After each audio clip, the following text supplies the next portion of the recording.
أعوذ بالله من الشيطان الرجيم بسم الله الرحمن الرحيم الحمد لله رب العالمين وبه نستعين اللهم صل على سيدنا محمد النبي الأمي وعلى آله وصحبه وسلم رب اشرح لي صدري ويسر لي أمري واحلل عقدة من لساني يفقه قولي ولا حول ولا قوة إلا بالله العلي العظيم إلهي أنت مقصودي ورضاك مطلوبي أعطني محبتك ومعرفتك السلام عليكم ورحمة الله وبركاته. Alhamdulillah wa syukrulillah wassalatu wassalamu ala rasulillah amma ba'du.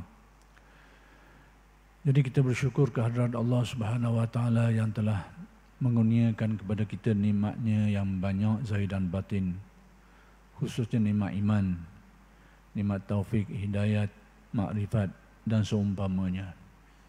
Mudah-mudahan segala nikmat-nikmat ini sentiasa dikurniakan kepada kita dan dijadikan kita orang yang mensyukuri nikmat. Muslimin muslimat yang dimuliakan, salafus salih yang terdiri daripada golongan awal dari kalangan umat Islam ini, iaitu para sahabat, tabi'in, atba' tabi'in dan golongan yang mengikuti mereka itu.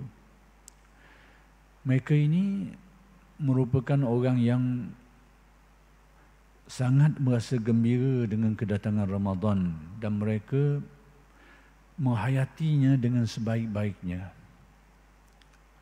Bagaimana mereka itu menghayati Ramadan Al-Mubarak? Mudah-mudahan dengan meneliti penghayatan mereka itu dapat membantu kita untuk sama-sama menghayati Ramadan, untuk kita menghayati Ramadan dengan sebaik-baiknya, yang ada panduan dan pedoman yang boleh kita ikuti. Berkait dengan penghayatan Ramadan oleh as-salafus salih ini, yakni golongan orang Islam yang terdahulu ini, kalau kita nak tahu bagaimana mereka menghayati Ramadan ini, kita perlu melihat kepada pedoman-pedoman, petunjuk-petunjuk yang dinyatakan atau yang dijelaskan oleh Nabi SAW. Kenapa demikian? Kerana kita sedia maklum bahawa salafus salih, mereka ini ialah orang yang mereka ini menghayati perintah Nabi SAW dengan sebaik-baiknya. Jadi kalau kita nak tahu bagaimana penghayatan mereka terhadap Ramadan ini, maka hendaklah kita melihat hadis-hadis Nabi yang berkaitan dengan ihya Ramadan ini. Kerana kita tahu sifat mereka itu seperti itu. Kita sedia maklum, sebagai contoh, para sahabat ini, mereka ini apabila menghafal beberapa ayat Al-Quran, mereka tak akan pindah kepada ayat lain, sehinggalah mereka berhasil melaksanakan tuntutan-tuntutan ayat itu. Itu sikap para sahabat dan juga tabi'in dan golongan-golongan yang mengikuti mereka ini. Jadi secara mudahnya, mereka ialah golongan yang menghayati pedoman-pedoman yang ditunjuk oleh Nabi ini dengan sebaik-baiknya. Maka demikianlah kalau kita ingin melihat sikap mereka, amalan mereka dan pendirian mereka dalam menghadapi Ramadan ini, perlu kita lihat kepada hadis-hadis Nabi yang berkaitan dengan Ramadan ini. Kerana mereka ini ialah orang yang menghayatinya dengan sebaik-baiknya. Maka di antara bentuk penghayatannya adalah penghayatan Qiyamul Lail. Selain daripada melaksanakan ibadah fardu puasa Ramadan, mereka juga menghayati Ramadan ini dengan ibadah-ibadah sunat ataupun tatawwu'. Ibadah-ibadah yang bukan suatu kewajipan tetapi merupakan suatu tuntutan untuk dilaksanakan, suatu galakan untuk diamalkan, iaitu Qiyamul Lail. Berkait dengan Qiyamul Lail ini, Nabi SAW ada bersabda, Man qama ramadana imanan wa ihtisaba ghufira lahu ma taqaddama min dzambih.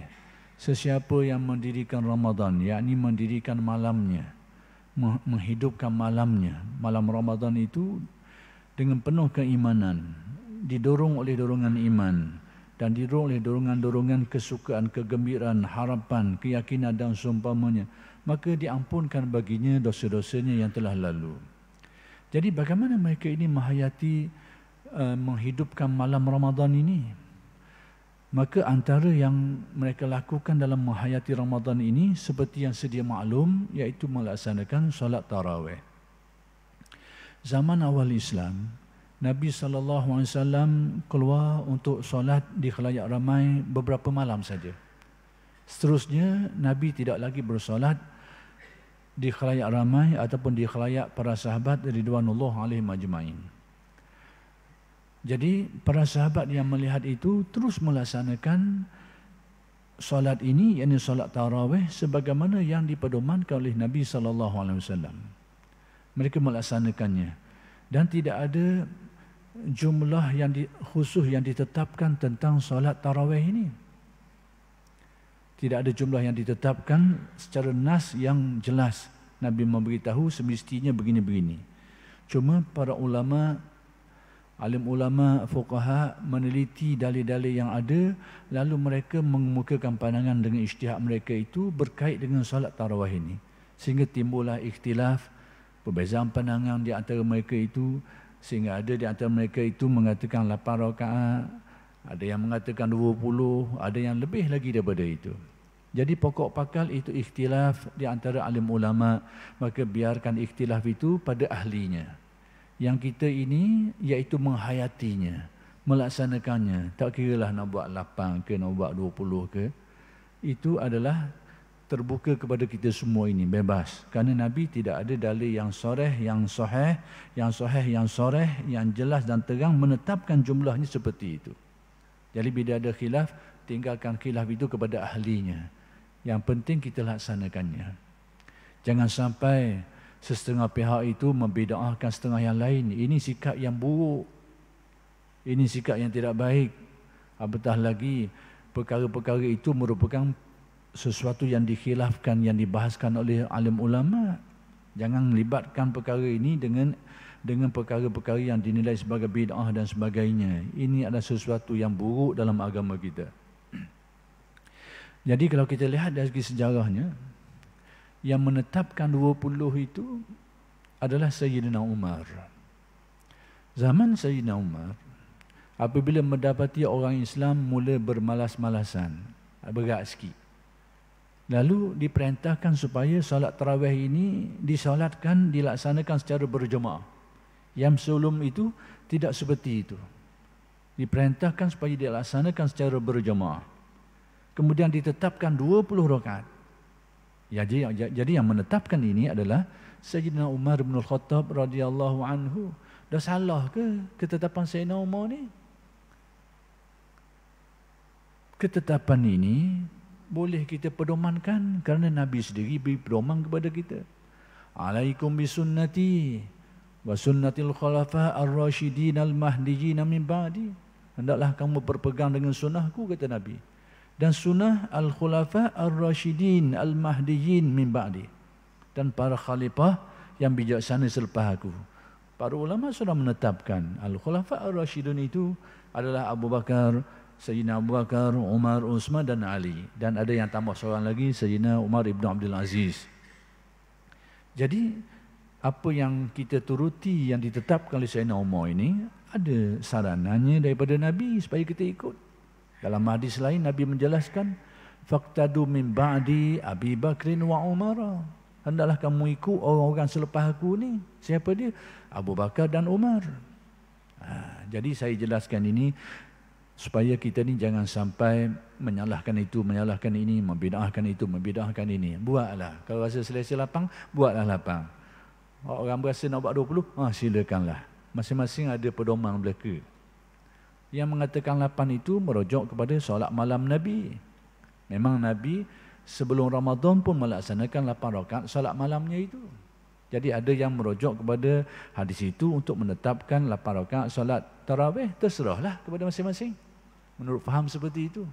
Tapi Sayyidina Umar menetapkan 20 rakaat. 20 rakaat dibuat secara berjamaah, kemudian diawalkan. Sebelum itu tarawih itu dilewatkan sedikit. Zaman Sayyidina Umar diawalkan. Selepas solat Isya terus mereka bertarawih. Jadi tradisi ini bermula sejak zaman Sayyidina Umar. Yang nak mengikutinya pun terserahlah. Di setengah tempat mereka ini mengisi, menyelangi antara solat itu dengan bacaan-bacaan zikir dan salawat. Dan itu terserah yang nak melaksanakannya itu. Kerana ada pedoman dia. Itu dipedomankan oleh ulama kita. Bagaimana boleh berlaku demikian? Orang-orang Madinah, mereka ini melihat orang Mekah ni solat tarawih 20 rakaat. 4 rakaat mereka semayang, mereka selangi dengan tawaf. 4 rakaat mereka selang dengan tawaf. Jadi penduduk Madinah melihat kelebihan ini ada pada penduduk Mekah. Lalu mereka bagaimana nak menghasilkan, nak mendapatkan fadilat kelebihan juga? Mereka nak tawaf, tidak ada Kaabah di tempat mereka. Yang ada hanyalah tiang-tiang saja. Jadi bagaimana mereka lakukan? Lalu mereka gantikan 4 rakaat tadi itu, yang tawaf itu digantikan dengan solat 2 rakaat lagi. Sebab itu solat tarawih penduduk Madinah lebih daripada 32 rakaat. Mereka tambah. Jadi tidak ada ketetapan. Terserahlah masing-masing. Jadi setengah di kalangan orang Islam mengisi ruang-ruang tadi itu dengan salawat-salawat. Kenapa demikian? Untuk mencapai maksud tarawih. Rehat-rehatan. Rehat-rehat sikit. Ruang-ruang celah tu. Kalau penduduk Mekah, mereka bertawaf. Penduduk Madinah digantikan dengan salat. Maka di setengah tempat mereka gantikan dengan zikir. Zikir dan salawat untuk mengisi ruang. Dan itu tidak ada larangannya, tidak ada halangannya. Jangan kata ini bid'ah kerana tidak dibuat oleh Nabi. 20 itu pun tidak dibuat oleh Nabi. Itu pun tidak dibuat oleh Nabi. Jadi jangan sampai begitu. Yang kita rasa agak kurang senang bila ada kelompok-kelompok membid'ahkan amalan ini. Tak mau buat, sudahlah. Tapi yang anehnya, golongan yang membid'ahkan orang yang berselawat di antara tarawih ini, dia tukar. Dia tak buat selawat, dia tukar dengan tazkirah. Tak ada belaka zaman Nabi itu. Tazkirah. Mana ada riwayat yang memberitahu Nabi bertazkirah antara tarawih-tarawih. Itu pun tak ada juga. Jadi tak payahlah bid'ah membid'ahkan orang. Amalkanlah menurut kefahaman masing-masing, menurut dalil yang mereka faham. Jadi antara bentuk penghayatan mereka ini adalah solat tarawih. Selain daripada itu, mereka ini juga melaksanakan solat malam, solat tahajud. Apakah mereka tidak laksanakan ini? Sebelum itu tidak, mereka laksanakan juga. Mereka kekalkan atau mereka tambahkan, gandakan lagi pada bulan Ramadan ini dengan diperbanyakkan lagi ibadah-ibadah malamnya itu. Baik, kemudian antara bentuk penghayatan mereka ini ialah tadarus Al-Quran. Kerana Nabi SAW ada menjelaskan bahawa Jibril datang setiap malam menemui Nabi Muhammad SAW dan bertadarus Al-Quran dengan Nabi Muhammad SAW. Apa arti tadarus? Tadarus ini iaitu membaca Al-Quran dalam bentuk lebih daripada seorang. Jadi seorang baca, orang lain dengar. Orang lain pula baca, orang ni dengar pula. Itu arti tadarus. Jadi perbuatan ini ternyata berlaku di zaman Nabi. Cuma tadarus Nabi dengan Jibril alaihissalam. Jadi hal ini dituruti oleh salafus salih.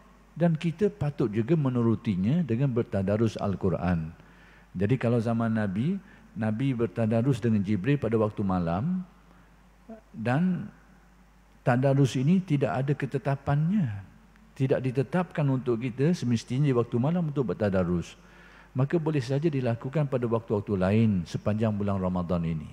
Jadi yang pentingnya, salah satu daripada bentuk penghayatan Ramadannya adalah tadarus Al-Quran. Baik, kemudian antara amalan-amalan lain yang dipedomankan oleh Nabi SAW adalah infak atau sedekah. Kerana Nabi SAW itu sangat pemurah. Tetapi di bulan Ramadan terlebih sangat pemurah. Riwayat menyebut terlebih sangat pemurah. Sehingga diumpamakan pemurahnya Nabi itu seperti ar-rih al-mursalah, angin yang bertiup tu. Seolahnya angin itu berterusan. Maka demikianlah tamsilan yang diberikan tentang sifat pemurah Nabi Muhammad SAW di bulan Ramadan lebih berbanding dengan bulan-bulan yang lain. Jadi pemurah Nabi ini dengan arti infak, bersedekah, memberikan hadiah dan sebagainya. Dan antara bentuk-bentuk infak yang besar ganjarannya berlaku di bulan Ramadan ini terutamanya iaitu menyediakan bekalan makanan kepada orang yang berpuasa. Nabi SAW bersabda menjelaskan, "Man fattara sha'iman falahu mislu ajrih." Sesiapa yang memberi makan kepada orang yang berpuasa ini umum, tidak khusus kepada puasa Ramadan. Jadi terutamanya Ramadan lah. Sesiapa yang memberi makan kepada orang yang berpuasa ni, maka dia mendapat seumpama ganjaran orang yang melaksanakan puasa itu. Berarti kalau kita berpuasa, kita menyediakan bekalan makanan kepada orang yang untuk berbuka puasa, seolahnya kita ni dua orang berpuasa. Seolah-olahnya dari segi penilaiannya. Apatah lagi kalau yang kita sediakan itu mencakupi puluhan orang, ataupun ratusan orang, ataupun ribuan orang, maka seperti itulah digandakan oleh Allah Subhanahu Wa Taala ganjaran orang yang menyediakan perbekalan makanan kepada orang yang berpuasa. Dalam hal menyediakan bekalan keperluan untuk berbuka puasa ini tidak semestinya menyediakan makanan yang lengkap. Di dalam hadis riwayat Ibnu Khuzaimah, sekalipun hadis ini ditarafkan oleh penilai hadis sebagai dhaif, tetapi dalam hal ini dhaif itu tidaklah dilarang untuk kita guna pakai dalam fadail ini. Jadi dalam bab menyediakan makanan untuk bersedekah ni, sahabat bertanya, beritahu Nabi, kami ni ada orang yang tak ada benda, tak ada barang nak sedia bekalan makanan yang banyak, yang cukup kepada orang yang berpuasa ni. Lalu macam mana? Nabi menjelaskan, walaupun sebiji tamar pun tak apa, walaupun syarbati ma'in, walaupun seteguk air pun tak apa, walaupun mazaqatil laban, walaupun seteguk susu pun tak apa, tak ada masalah. Jadi tidak semestinya untuk kita sediakan bekalan untuk berbuka ni dengan hidangan yang lengkap, tidak. Walaupun makanan yang sedikit, kurma ke, kuih ke, apa saja ke, itu sudah pun termasuk. Maka sangat baiklah mana-mana organisasi yang melaksanakan program menyediakan bekalan makanan untuk berbuka puasa ini dan membuka ruang kepada orang ramai untuk berinfak. Kerana masing-masing nak buat sendiri kadang-kadang tak mampu, maka dia boleh tumpang, walaupun sepasang ke, seria ke, paling tidak ada bahagiannya di situ. Kalau dia nak buat sendiri dengan sepasang itu, tak boleh buat benda, nak buat seria, tak boleh buat benda dengan RM1 dia tu. Tapi kalau dia ada program yang dilakukan oleh organisasi tertentu, dia sumbang walaupun sedikit, maka sudah ada bahagiannya di situ. Maka demikianlah, mudah-mudahan semua ini mendapat kebaikan untuk kita semua. Kemudian antara bentuk penghayatannya ialah zikir kalimat tauhid la ilaha illallah. Di dalam riwayat yang sama yang diriwayatkan oleh Salman Al-Farisi, yang disebut riwayat ini oleh Ibnu Khuzaimah, sekalipun tarafnya dhaif seperti yang saya katakan tadi, Nabi menjelaskan bahawa hendaklah Nabi mengajarkan kepada para sahabat adalah kamu memperbanyakkan 4 amalan, kata Nabi. Arba'u khisal, 4 amalan ataupun 4 pattern amalan ini. 2-nya kata Nabi itu akan menjadikan Tuhan redha kepadamu. 2 lagi itu sesuatu yang tidak dapat tidak seorang mukmin itu sangat memerlukannya. 2 amalan yang mendatangkan redha Allah itu ada 2. 2 amalan itu, pertama sekali syahadatu alla ilaha illallah. Bersyahadah, mengucap kalimat tauhid la ilaha illallah, yang tujuannya untuk menyegarkan iman kita ni, nak memperingatkan kita tentang akidah-akidah asas kita terhadap Allah, yang kalimatnya itu yang mencakupkan semua itu dalam kalimat la ilaha illallah. Jadi Nabi suruh kita perbanyakkan ini di bulan Ramadan, perbanyakkan ini, iaitu syahadah kalimah tauhid la ilaha illallah ini. Di dalam hadis lain Nabi berpesan kepada para sahabat, Jaddidu imanakum. Tajdid, perbaharui iman kamu. Sebab iman ni macam baju juga. Kalau baju, ia kotor, lok lama, ia lusuh, ia bau, ia buruk. Maka iman kita pun gitu juga. Kalau kita lok dok cara, ia jadi lusuh, ia jadi lemah, jadi dok orok. Maka perlu diperbaharui. Sebagaimana baju kita tu kena basuh, kena bersihkan dia, maka iman kita pun kena baru. Lalu sahabat tanya, macam mana nak buat? Kaifa nujaddidu imanana ya Rasulullah? Bagaimana cara untuk tajdid iman kami ya Rasulullah? Nabi SAW menjelaskan, satu riwayat menyebut, aksiru min qawli la ilaha illallah. Kau banyak mengucap kalimat ini, banyak ni biasakan, sehingga makna-makna tauhid itu melekat dalam otak fikiran kita ini. Sehingga makna-makna tauhid, tidak ada Tuhan yang sebenar-benarnya melainkan Allah, yang mencakupi segala sifat-sifat ketuhanan itu, supaya terlekat dalam otak kita, bahkan mendalam lagi sampai ke dalam lubuk perasaan dan hati kita. Makna-makna kalimat tauhid, bahawa tidak ada yang maha kuasa, tidak ada yang maha berkehendak, tidak ada yang maha mengetahui, dan segala cabang-cabang makna tauhid itu tumbuh dalam akal dan hati kita. Itu tujuannya Nabi suruh, supaya perbanyakkan. Maka di dalam Ramadan ini ada pesanan khusus daripada Nabi, supaya memperbanyakkan ucapan kalimat tauhid la ilaha illallah. Lebih-lebih lagi kita sedia maklum di akhir zaman ini, fenomena iman ini, ada berlaku satu situasi, pagi beriman, petang kufur, petang beriman, pagi kufur. Ini fenomena akhir zaman. Jadi fenomena ini bila berlaku keadaan ini, lebih-lebih lagi menghendaki kita ni sentiasa menjaga untuk tajdid iman kita dengan melaksanakan apa yang diperintah oleh Nabi, iaitu mengucapkan kalimat tauhid la ilaha illallah. Kemudian yang kedua, amalan yang mendatangkan redha Allah. Kata Nabi pesan kepada sahabat supaya diperbanyakkan istighfar. Kenapa demikian? Kalau kita lihat kepada hadis-hadis yang berkait dengan malam Lailatul Qadar, yang tidak ditetapkan waktunya, cuma Nabi beri spesifik untuk memberikan satu motivasi kepada kita, dorongan kepada kita untuk cari. Nak cari sebulan tu berat sangat. Nabi kecilkan sikit 10 hari terakhir bulan Ramadan. Itu pun masa berat lagi, setengah tu kecil lagi, malam-malam ganjil pada 10 hari terakhir Ramadan. Lepas tu tak ada dah kecil, itu kecil sekali. Jadi Aisyah tanya Nabi, sekiranya bertemu bulan Ramadan ini, sama ada bertemu ataupun menjangkakan ke atau sebagainya, apa yang patut dilakukan?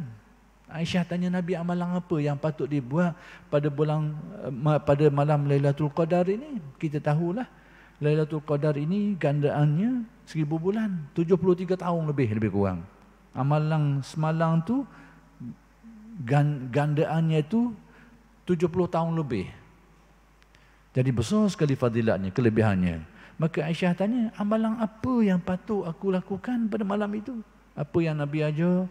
Nabi suruh Aisyah sebut, Allahumma innaka afuwun karim tuhibbul afwa fa'fu anna, fa'fu anni. Wahai Tuhanku, Engkau Maha Pemaaf, Maha Pengampun. Innaka afuwun karim, yang Maha Pemurah, Maha Pengampun. Allahumma innaka afuwun karim, minta, maka berikanlah kemaafan, berikanlah keampunan kepadaku. Bahasa mudahnya, apa yang Nabi ajar kepada Aisyah dengan kalimat itu adalah ajar Aisyah supaya beristighfar, minta keampunan daripada Allah Subhanahu wa taala, lebih-lebih lagi pada malam Lailatul Qadar. Maka berdasarkan hadis yang saya sebutkan tadi, yang diriwayatkan oleh Ibnu Khuzaimah tadi ni, Nabi suruh perbanyakkan istighfar, disuruh perbanyakkan di sepanjang Ramadan. Kalau pertanyaan Aisyah tadi itu untuk diisi pada malam Lailatul Qadar, apa yang Nabi suruh sahabat perbanyakkan ini sepanjang Ramadan. Apa kelebihannya istighfar ini? Banyak sekali kelebihan. Antaranya dia sebab kepada keberkatan. Sebab berkat. Kalau kita rasa hidup kita ni susah, banyak masalah, banyak dugaan, tanda, alamat. Pedoman dia, banyaklah istighfar. Banyaklah minta keampunan Allah. Apa yang ada di sebalik istighfar ini? Apa intinya istighfar ini? Pada dasarnya, di sebalik istighfar ni ada kesedaran. Kita sedar kita ni ada salah, banyak salah. Yang kedua, kita minta supaya kesalahan kita diampunkan Allah. Yang ketiga, kita tanam azam untuk betul keadaan kita tu supaya diperbaiki, supaya lurus. Hak belok sebelum ni biar lurus. Hak kakoh selama ni biar licin mulai.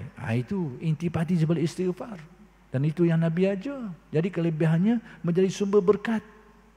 Dalam Al-Quran disebut yursilis sama alaikum midrara. Dia akan mendatangkan menurunkan dari langit ini air yang mencurah-curah, yakni sumber berkat hidup. Wa yumdidkum bi amwalin wa banin. Kemudian melimpahkan, memperbanyakkan harta benda, anak pinak, zuriat keturunan. Itu semua adalah tentang keberkatan hidup. Jadi datang daripada istighfar dan taubat. Bukan kecil. Kemudian antara fadilat, dan inilah yang ingin saya akhiri tentang istighfar ini dalam kuliah kita pada tengah hari ini. Antara fadilat istighfar ini menjadi sebab dihindari daripada musibah dan bala. Di dalam Al-Quran disebut, kami tidak akan mengazab kamu ini wa anta fihim. Sedangkan kamu wahai Muhammad ada bersama mereka ini. Dan kami tidak akan mendurung azab kepada mereka ini wahum yastaghfirun. Sedangkan mereka beristighfar. Antara sebab-sebab yang menjadi sebab dihindari musibah dan bala bencana ni banyak. Antaranya disebut dalam ayat yang saya sebutkan tadi, adanya orang-orang soleh di antara mereka ni. Ada orang soleh, orang bertakwa. Jangan pandang remeh orang tua-tua, tapi mereka ni soleh. Duduk di masjid nak buat benda lain tak boleh dah. Datang ke masjid, belajar ilmu, mengaji, berzikir dan sebagainya. Orang yang jaga tertib, tapi nak buat benda lain tak ada. Jangan pandang kecil ke dia. Jangan pandang ringan kepada mereka ni. Kita duduk tengok dia gagah saja boleh buat tu buat ni. Duduk sejak duduk tu jangan pandang ringan.